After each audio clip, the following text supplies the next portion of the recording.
চলো একবার দেখে নিচ্ছি এই মুহূর্তে তোমার মনের মানুষটি। ওরে বাপ রে বাপ, ফুলের এনার্জি।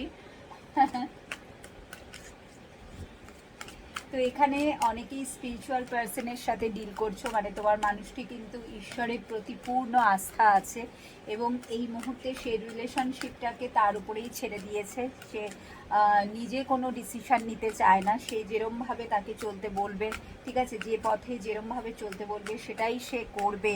এবং তার জন্যে যেটা সে এই মুহূর্তে গাইডেন্স পাচ্ছে যে কারুর হেল্প নেওয়া দরকার, ঠিক আছে। তোমাদের রিলেশনশিপটাকে যদি একটা নাম দিতে হয় বা কমিটমেন্ট দিতে হয় তাকে, বা ফিউচারে ম্যারেজ যা কিছু হোক না কেন, সেই জন্যে একটা বড়দের ব্লেসিংস বা বড়দের সাথে একটা ডিসকাশন বা যেই হোক না কেন, এল্ডার যে আছে বড় পরিবারে বা বন্ধু বান্ধবের কারুর একটা তো অ্যাসিস্ট্যান্স দরকার, মানে যে নাকি ট্রুলি গাইড করতে পারবে। সো একটা গাইডেন্সের প্রয়োজন আছে, যেটা সে তার কাছে এই মুহূর্তে সাইন আসছে, বিকজ সে কিন্তু তোমাকে প্রচুর মিস করছে। 5 অফ কাপস, স্পেশালি পুরোনো দিনগুলোতে সে বারবার ফিরে যাচ্ছে এবং যত ফিরে যাচ্ছে তার বারেবারেই মনে হচ্ছে যে আর বোধহয় আমরা এক হতে পারবো না। সেই জন্যই সে, কারণ সে নিজে যেহেতু কিছু করতে পারছে না, সে প্রচুর তোমাকে রাইট নাও মিস করছে। এখনকার এনার্জিটা ভীষণ messing energy, ইমব্যালেন্সের energy.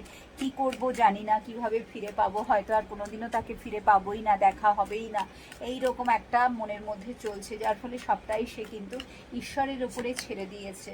King of pentacles, কারণ কিছু তার বন্ধন আছে, কিছু বাঁধনে সে বাধা পড়ে আছে, যেখান থেকে সে তো ফ্রি হতে চায়, বেরোতে চায়। কিং অফ পেন্টিকলস উইথ ফুলের এনার্জি, সে বন্ধন মুক্ত হতে চায়, বেরোতে চায়, তোমার কাছে ফিরতে চায়।